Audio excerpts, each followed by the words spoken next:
নমস্কাৰ, মই দীপানিতা ডেকা। আজি কিছুমান কথা ক'বলৈ ভিডিঅ'টো বনালোঁ। কোনোদিনে এনেকুৱা ধৰণৰ ভিডিঅ' কৰি নোপোৱা বা পোষ্ট কৰি নোপোৱা ছোৱালীজনীয়ে প্ৰথমবাৰৰ বাবে আজি সাহস কৰিছোঁ এনেকুৱা ধৰণৰ ভিডিঅ' এটা পোষ্ট কৰিবলৈ। কাৰণ আজি আমি আমাৰ অভিভাৱক এজন হেৰুৱাইছোঁ, যিজন ব্যক্তি আমাৰ প্ৰত্যেকটো বিপদৰ সময়ত মাত মাতি আহিছিলে, যিজন ব্যক্তি আমাৰ সাহস আছিলে। আজি তেখেতৰ হৈ আমি মাত মাতিব লগা হৈছে। তাতকৈ দুখৰ আৰু লাজৰ বিষয় একো নাই। পোনপ্ৰথমে মই মাননীয় মুখ্যমন্ত্ৰী ডাঙৰীয়া আৰু প্ৰশাসনক বহুত ধন্যবাদ জ্ঞাপন কৰিছোঁ। কাৰণ জুবিনদাৰ শ্ৰদ্ধাঞ্জলি যেনেধৰণে সম্পন্ন হ'ব লাগিছিলে তেনেধৰণে সম্পন্ন হৈ গ'ল।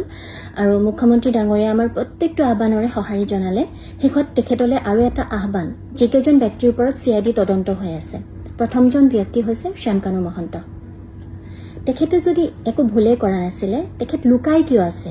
আমাৰ আগত আহিবলৈ ভয় কিয় কৰি আছে? আমি সকলোৱে জানো শ্যামকানু মহন্তৰ নেতৃত্বত হোৱা নৰ্থ ইষ্ট ফেষ্টিভেললৈ জুবিনদা গৈছিলে। ইতিমধ্যে বহুতখিনি কথা শুনি আহিছোঁ বা দেখি আহিছোঁ। তেখেতৰ ওপৰত বহুতখিনি ইতিমধ্যে আৰোপ আছে। আৰ্টিষ্ট এক্সপ্লইটেশ্যন, এমপ্লয়ক পে'মেণ্ট নকৰা, দম্ভালি মাৰি কথা কোৱা, ইজনক বনাইছোঁ সিজনক বনাইছোঁ, সেইবিলাক কথা বাৰু মই ক'বলৈ নাযাওঁ। কিন্তু তেখেতে আমাৰ জাতীয় সম্পদ এজন লগত লৈ গৈছে। তেখেতৰ দায়িত্ব আছিলে তেখেতৰ কেয়াৰ লোৱা। ইমান অৱহেলা কেলে কৰিলে? আৰু আন এজন ব্যক্তি হৈছে সিদ্ধাৰ্থ শৰ্মা, যিজন জুবিনদাৰ মেনেজাৰ, যিজন মেনেজাৰে ছিংগাপুৰ পাই পাহৰি থাকিলে জুবিন গাৰ্গ কোন হয় আৰু নিজে এনজয়মেণ্টত লাগি থাকিলে। কাৰণ ডক্টৰে সম্পূৰ্ণৰূপে পানীৰ পৰা দূৰত থাকিব কৈছিলে জুবিনদাক। এভইড কৰিব লাগিছিলে সম্পূৰ্ণৰূপে পানী।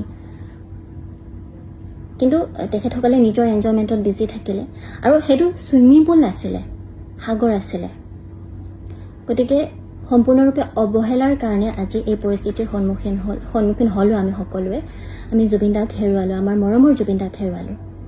গতিকে মোৰ চকুত তেওঁলোক সম্পূৰ্ণৰূপে দোষী। বাকী কি হৈছে এইকেইদিন বহুত দেখি আছোঁ, স্ক্ৰীনশ্বট বহুত পাই আছোঁ। কিন্তু সেইবিলাক মই ক'বলৈ নাযাওঁ, সেইবিলাক আইনে ব্যৱস্থা ল'ব। কিন্তু মোৰ চকুত তেওঁলোক সম্পূৰ্ণৰূপে দোষী। গতিকে দোষীয়ে শাস্তি পাব লাগে। আৰু আন এটা কথা হ'ল, যিহেতু দুৰ্গা পূজালৈ আমাৰ সকলোৰে মৰমৰ জুবিনদাৰ মাংগলিক কাৰ্যসমূহ সম্পন্ন হৈ নাযায়। গতিকে দুৰ্গা পূজাৰ সমূহ অনুষ্ঠান মই বাতিল কৰিছোঁ। আৰু সকলোকে অনুৰোধ জনাইছোঁ আপোনালোকেও যাতে শান্তিপূৰ্ণভাৱে দুৰ্গা পূজা পালন কৰে। কাৰণ দুৰ্গা মাৰ আশীৰ্বাদ আমি সকলোৱে ল'বই লাগিব। আমি সকলোৱে মাৰ ওচৰত এনেধৰণে প্ৰাৰ্থনা কৰিম যাতে জুবিনদাৰ পুনৰ জন্ম আমাৰ অসমতে হয় আৰু জুবিনদাই ন্যায় পায়। ধন্যবাদ।